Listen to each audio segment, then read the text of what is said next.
And so if I may start with you, first, Donald Trump, what does he mean to you? Yes.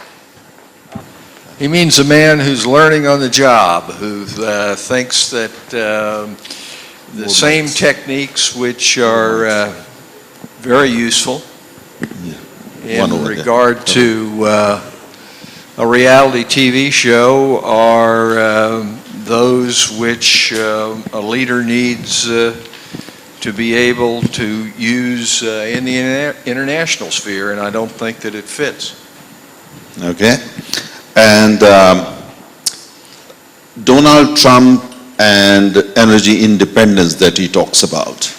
What do you understand what he means by that? Energy independence, you import energy, you also, of course, exporting at the same time. I think it's really a slogan for the domestic concerns about whether or not you're going to use coal, and a large part of his constituency, you know, has come from West Virginia, Eastern Kentucky, and so forth. It is a way of saying that we're going to, as a vice presidential candidate said one time, drill baby drill in regard to oil and gas. And it is an exploitation of that. The idea is that if somehow you could take away the kinds of constraints which have been put on basically for environmental and climate change, that you would have energy which would make it unnecessary really to have to deal with the rest of the world in regard to being able to satisfy energy needs, and would provide a great economic dividend. Many in India actually agree with Donald Trump, President Trump's coal policy. They think he's a nice guy. That's the right policy. On coal? On coal. Yeah, well, you know, you saw what I put up on the screen in terms of the relative pollution and climate change gases which come out of coal as opposed to any other fossil fuel, much less what happens with renewables. And, you know, the fact is that climate change is real. You've got floods in Kerala, we've got floods in Houston, and now with Hurricane Florence, we've got fires out in California we've never had. This is real.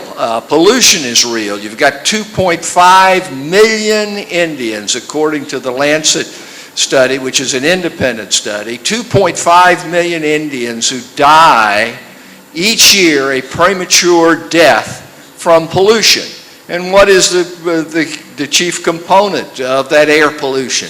Sure, it's burning stubble to some degree, but basically it's because of an over-reliance on coal.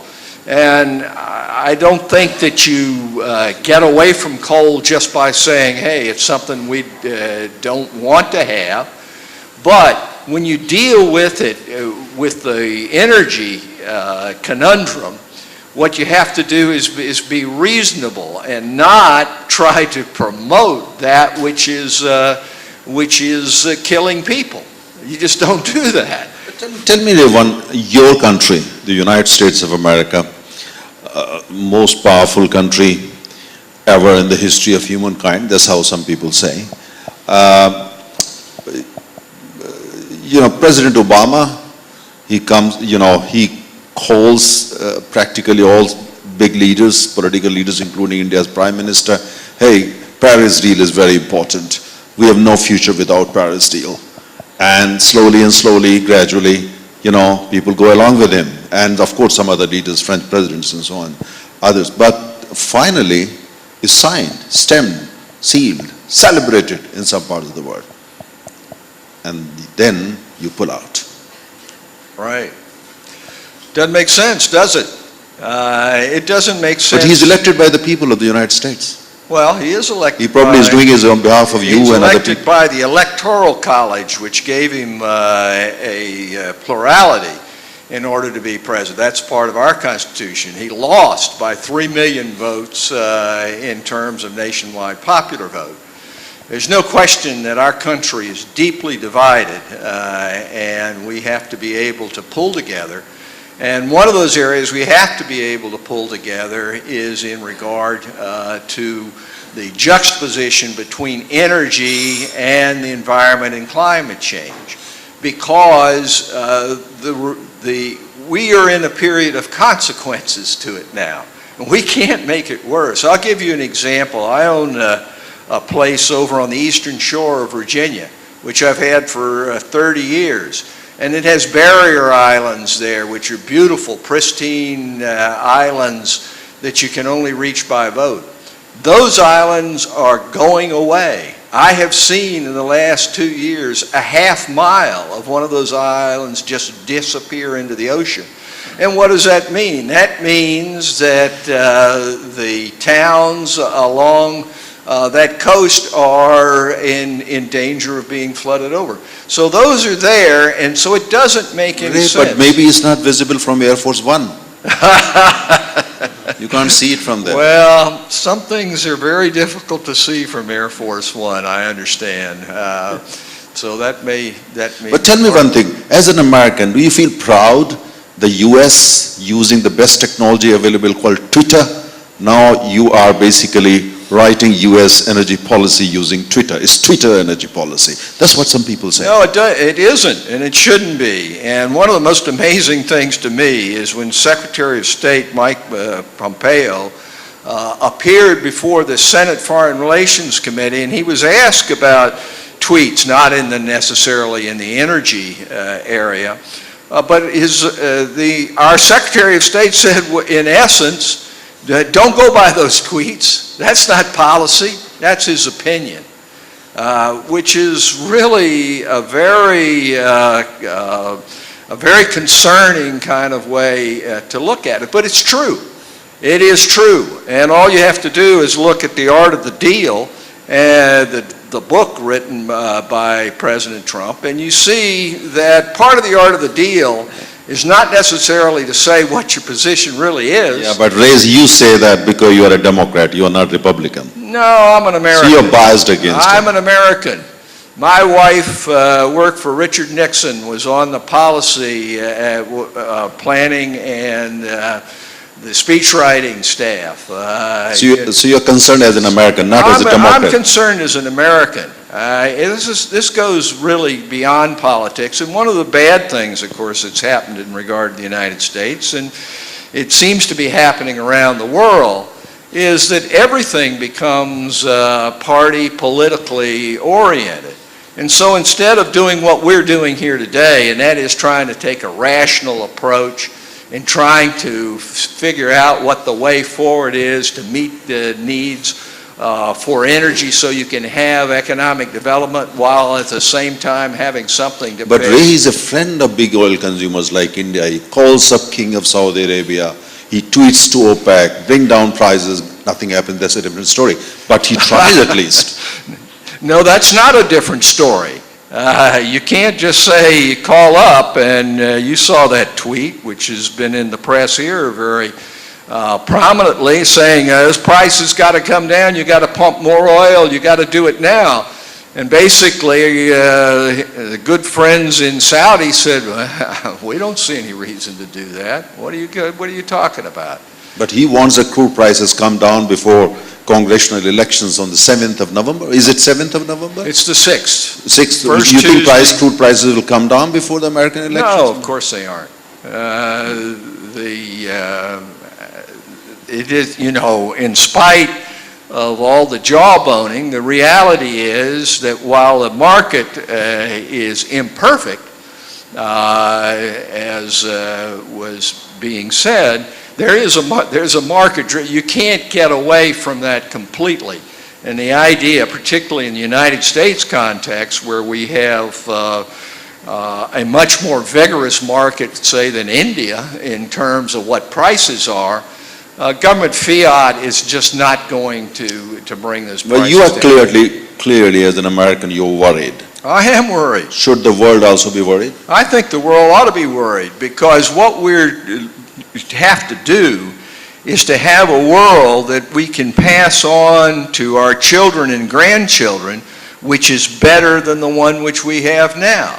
And the fact is that any way you look at it, our grandchildren are looking at a world which is not going to be better, because we aren't being able to have inclusive growth, which this government in India is trying to approve, and we are in danger of not integrating our energy policy with our environmental policy, so that we don't have catastrophic environmental problems as we go forward. Thank you very much. Stay on. Thank you. And now we just switch to our next topic. That's building a new international energy order. Clearly, after this discussion with you, the world needs a new international energy order. If I may start with you, Ambassador Talmij Ahmed, building a new international energy order. It's evidently the one in place. I would say it's falling apart, but for many economies, many countries, it's not working.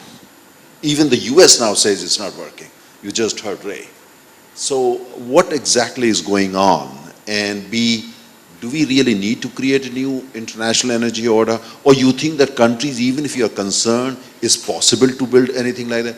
And at the first place, is there any international energy order as such, or there is no such thing? It's just a market. Can we have the mic, please? Thank you, sir. There is no international energy order. Energy is related to the market. It is based on demand and supply. Energy is also a strategic asset. At the moment, what you are seeing is a combination of serious disruptions that have taken place simultaneously. A technological disruption, because of which we have the shale revolution. We have an economic disruption, in terms of which there is an eastward flow of energy resources from west to east. So the main producers from the Gulf are now supplying Asia much more than they have ever done before. A majority of their production is going to Asia. And you have political disruptions.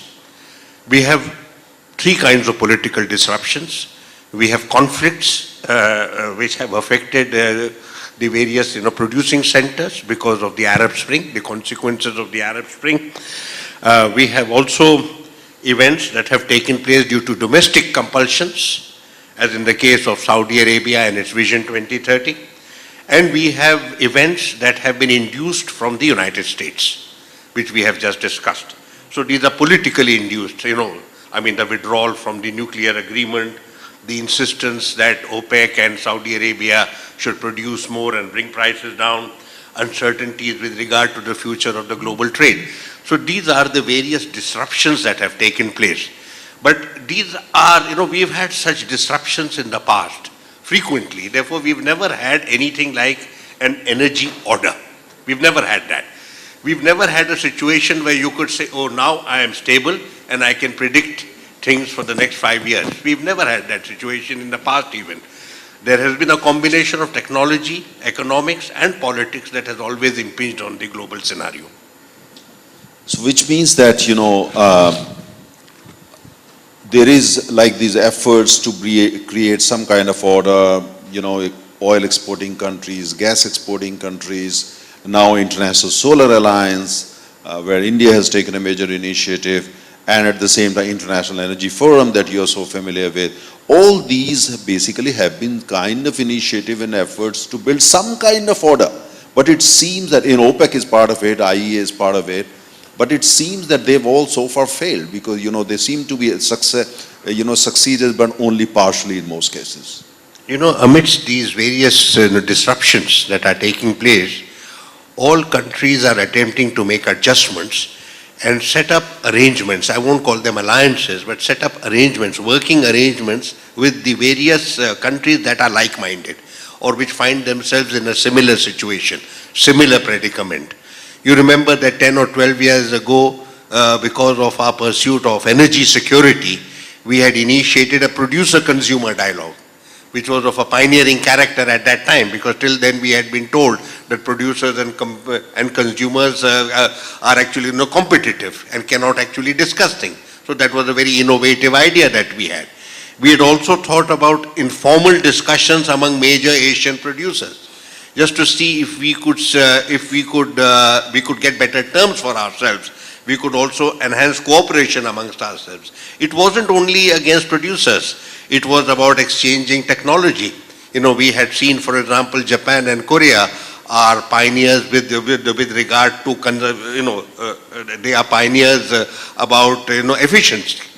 We had seen that China and Russia can work with us about clean coal technologies. So we had seen that Norway could be a partner for us with regard to administration of energy and the safety and health measures and various other exploration technologies. So we had all these kind of visions of a bilateral, regional and global character. So these are visions that are still there, and various new visions are coming up, because now you have the phenomenon of renewables and concerns about climate change that we had much less at that time, though they were still there. So countries keep on adjusting their interactions, their arrangements, and sometimes put in place certain fora where you can have a reasonable dialogue. Today we have very serious concerns, because all these major disruptions, political, geopolitical, and economic, have come about at a time when we are committed to very high growth rates. Take, for example, India's predicament, that we are committed to very high growth rates. We want to pull our people out of poverty. We want to become a great nation. We want to find our place, define our place at the top table of the world. And then you have President Trump, who comes and tells you, you will not do this and you will not do this, and you will take, for example, our engagement with the Iranians. We have very serious strategic relationship with them that are directly connected with our long-term interests, our connectivity interests, that we want to go to Afghanistan, Central Asia. So we have very serious challenges. The world is facing a very serious challenge right from White House today. David Leckie, you're a prominent lawyer based in London. You track and follow and, of course, work in the energy sector. You negotiate, you convince the world, you tell the world. Secretary of State Kerry told at Munich Security Conference, energy policy is climate change is energy policy. And then you get into the Paris Agreement. These are serious matters, because here we are talking of agreements between nations, and then you pull out. And when you look at all these matters, climate change, the US pulling out, and at the same time sanctions against Iran, with this kind of serious implication for many economies, including India, how do you, as a lawyer working in the energy sector, look at all these things? I mean, US pulling out, sanctions, unilateral sanctions against a country, and India end up paying the price, China end up paying the price. In fact, billions of oil consumers will end up paying the price because the prices started moving up. The US takes a decision, but everybody pays. I mean, when you look at it, is there any way that we can have some kind of order, an international energy order, where there is some law, so that, the economies can work accordingly, the consumers can plan their future accordingly? Here's you take a decision, and a consumer in a remote village in India or in Indonesia and Kenya and Uganda has to pay the price. What kind of order is this? Well, thank you, Narendra, for that unanswerable question. I think what I would do, first of all, is what they do on Who Wants to Be a Millionaire. I would phone a friend. No, but seriously, really, as a lawyer, it's fantastic for us because there are no answers, and everyone in this room will need top-level advice, and I'm available outside. But seriously, there is no world order when it comes to law. Unfortunately, it would be fantastic if there was, and we could simply say, look at law X, it says Y. But first and foremost, there is no world order. Every single country is different. There are a number of international conventions and such like. But what we have seen from President Trump, and I'm not making any political comment other than he has already demonstrated repeatedly that he will not abide by international convention. He's quite happy to rewrite history, to rewrite conventions, etc. And so if you look at sanctions, which I'll be discussing in more detail tomorrow, 1 minute they're on, the next minute they're off, it is impossible, both from a business point of view and from a legal point of view, to know what's going on. And the rule book gets ripped up repeatedly. So I'd like to say that there is an easy answer to it. There isn't, unfortunately. We have to just react as things happen. It's a moving, very fast moving landscape, and one has to look first and foremost at the laws of your own country, and then look at the international conventions and see where you sit. But if one looks just purely at sanctions, that is constantly changing, the sanctions against Russia, Iran, etc. And one has to be incredibly careful in that respect and keep a close eye on it. Dr. Tong, China is a major player. China loves to think in terms of G2 and not G7, G20, G40 or whatever it is. US, many in the US say G1 only, there is no G2. But you are a big player now, large economy, close to $20 trillion, very sophisticated government, diplomacy. You are investing heavily all around the world, you know, One Road and BRI and other things. What is is there any kind of, look at the existing order. I mean, the consensus seems to be there is no order. Seems to be disorder when it comes to, you know, sanctions and this and that.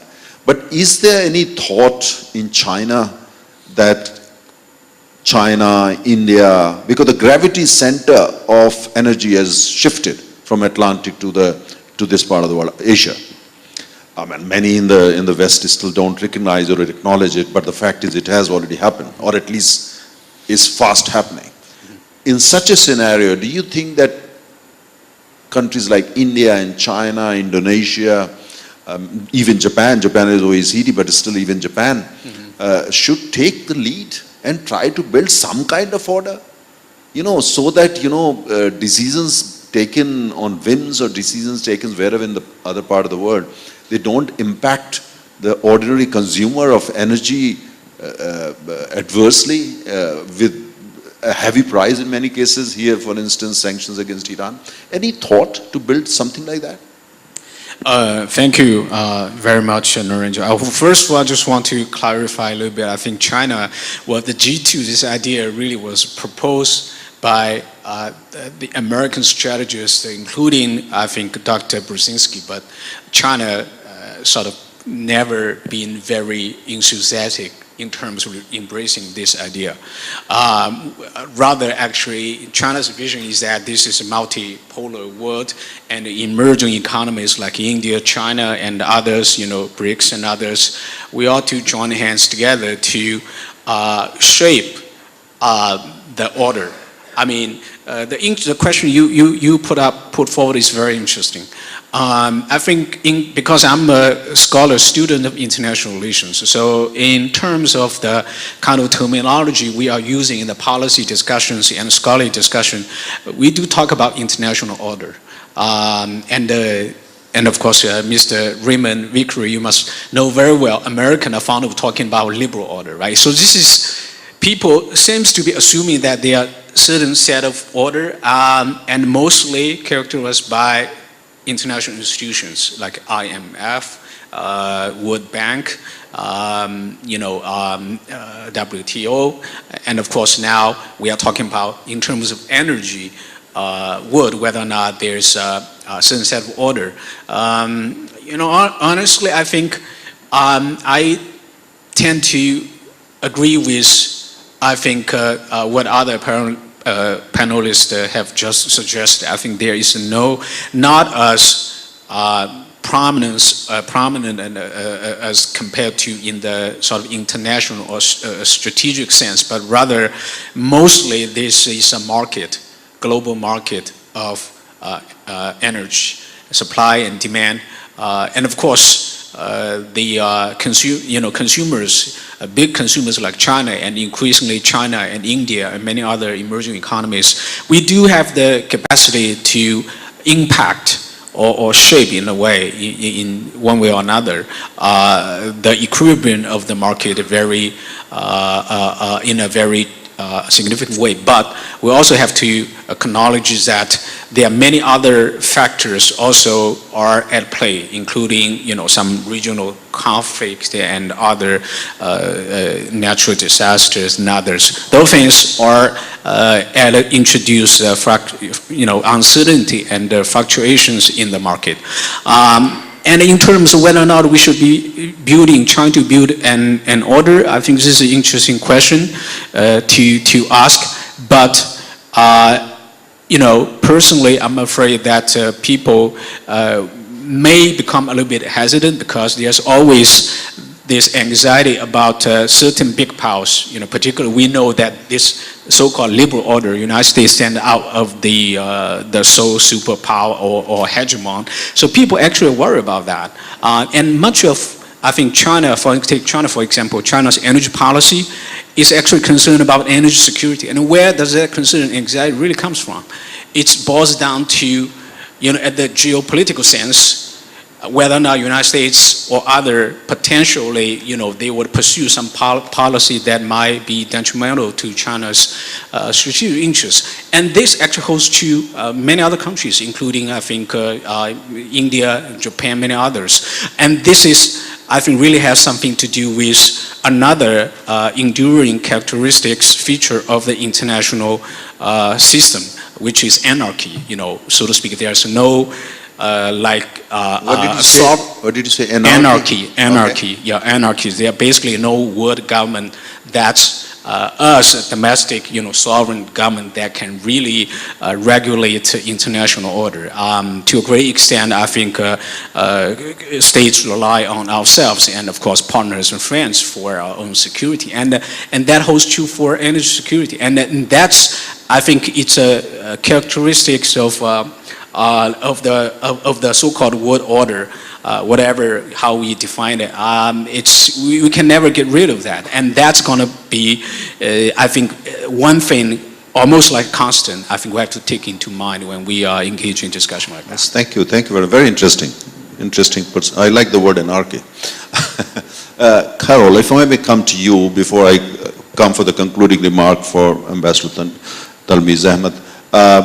Yesterday, European Union came out with this very strong kind of statement and a new architecture they are talking about in terms of, to completely ignore American sanctions, unilateral sanctions against Iran, and to build a new architecture.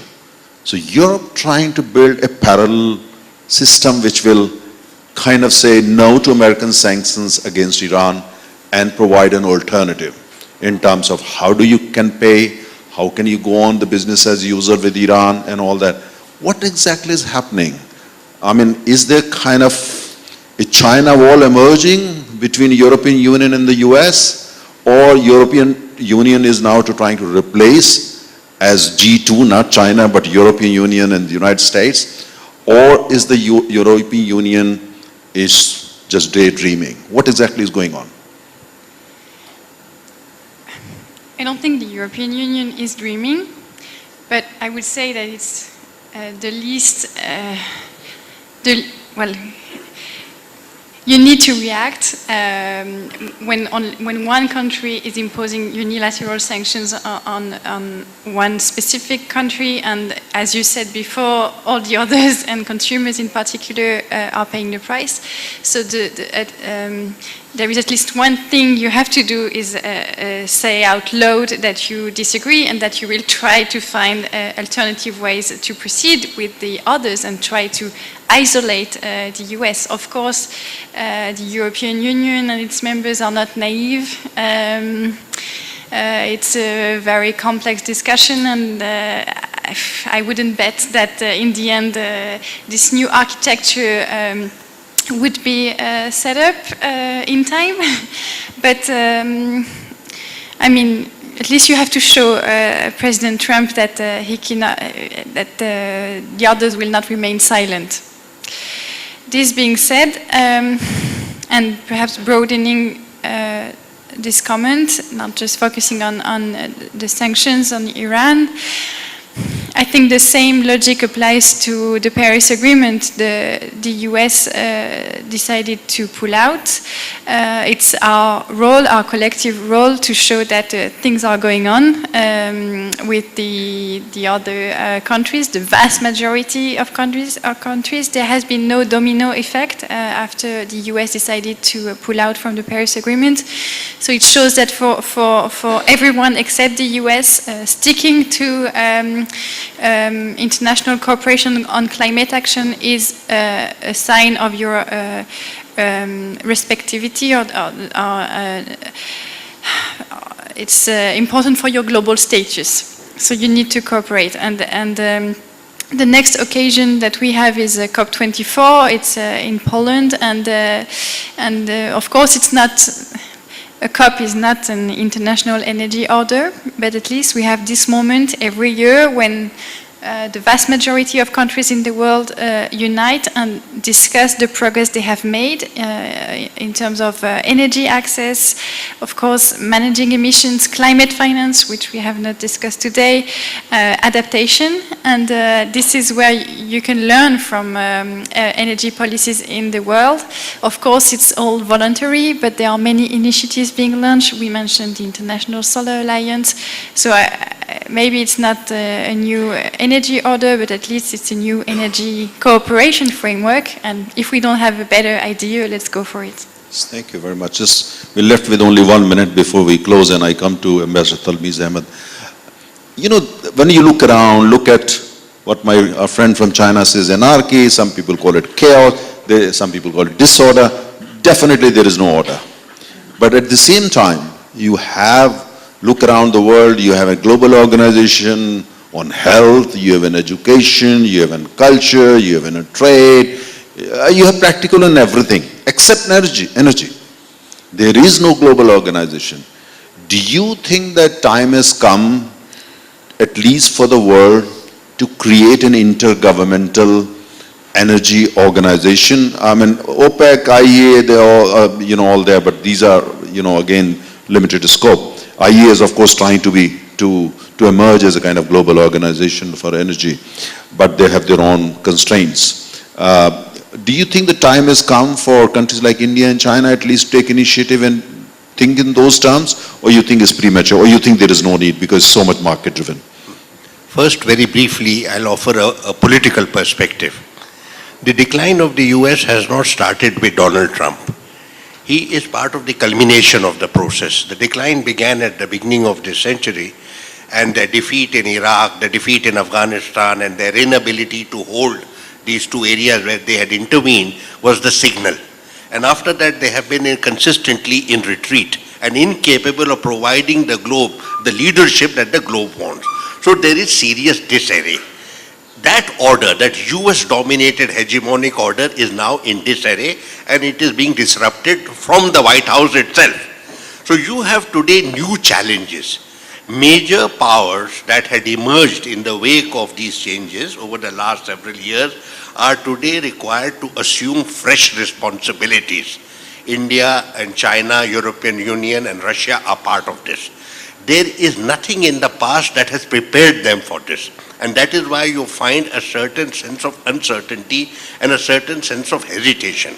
Now, with regard to energy, I am personally very clear that energy is not likely to be the platform where you can engage with each other in a cooperative manner. The divides are too deep. And they are part of for example, the producers have certain interests which are very, very specific, very short-term and very personal. And they are linked with their domestic issues and their political order at home, etc. What we can do is with regard to, say, climate change. Climate change was a global agreement. 190 countries agreed to it. That yes, there are certain issues that go beyond our self-interest, where we can work together. The United States is pulling that brick out, a major brick out. But still we can work together. So I think pollution, climate change, various other issues that are linked with the global commons. No, that entire locale, that entire space that we share, I think there is a great sensitivity about that. US will not provide that kind of leadership. It has to come from India and China, Japan, Korea and the European Union. Thank you very much. With these words, now there seems to be consensus, there seems to be on certain issues, but there seems to be, of course, different views when it comes to whether there is a need or we can build an international energy order. Those in the energy sector, many of us, we think it would be nice to have some kind of order, but it seems, as Ambassador Talmiz Ahmed says, that it's actually very difficult given the kind of deep divides that exist and given the fact that at the same time, renewables, smart energy, future energy, new inventions, new breakthroughs are changing and disrupting the scene. There is a kind of 24/7 disruption happening in the energy sector. And I think it's likely to only intensify in coming years and decades. Which means the energy as we know today, energy, whatever call it, disorder, order, we know today, even that would start disappearing. So we're going to see more market playing bigger role, we're going to see more technology and, playing big role. But my parting thought is that when you look at hydrocarbons or fossil fuel that matter, it's a very different planet. But when I interact with some of the people active in renewables and those working on future energy and all that, sometimes I find it difficult to connect with them because their language is different. Their thoughts are different. And I'm kind of compelled to conclude that actually their DNA is different. They come from some other planet. They think differently. They don't want to know about hydrocarbon. They don't want to know about fossil fuels. They are quite confident, wait for some time, and if they have sufficient resources and if we can provide resources, the world can provide, they have solutions for everything. And they will render fossil fuels irrelevant tomorrow morning. So we know that's not happening. But at the same time, one thing is clear, we are into very exciting times. After the stability in the energy sector for a very long time, coal, oil, gas and all that, we are in very exciting times. So the coming years and decades are going to be very, very exciting. Coming decades are, going to take time, but at the same time, my sense is that young engineers, scientists working in countries like India and China in the energy space, they are going to be heroes of tomorrow. I don't know what they're going to bring to the table. I don't know that. But I interact a lot with them. I go to their labs. I listen to them. And they have something that attracts me. I'm not able to pinpoint, lay my finger on it. But a lot is going on which many of us in the fossil fuel are not able to see. A lot happening. A lot happening in Bangalore, in Pune, in Gurgaon, in many other parts of the world, I'm sure. It's exciting time. So when we discuss World Energy Policy Summit 2050, of course, many of us won't be around. I'm not going to be around. I think discussions are going to be very, very exciting. And we may even be discussing, can we go to some other planets and find some, new sources of energy, and so on and so forth. But we'll continue tomorrow morning. We meet again as per the schedule, 9:30 tomorrow morning. Have a safe journey to your hotel or wherever you're staying or to your home. Thank you very much. Thank you.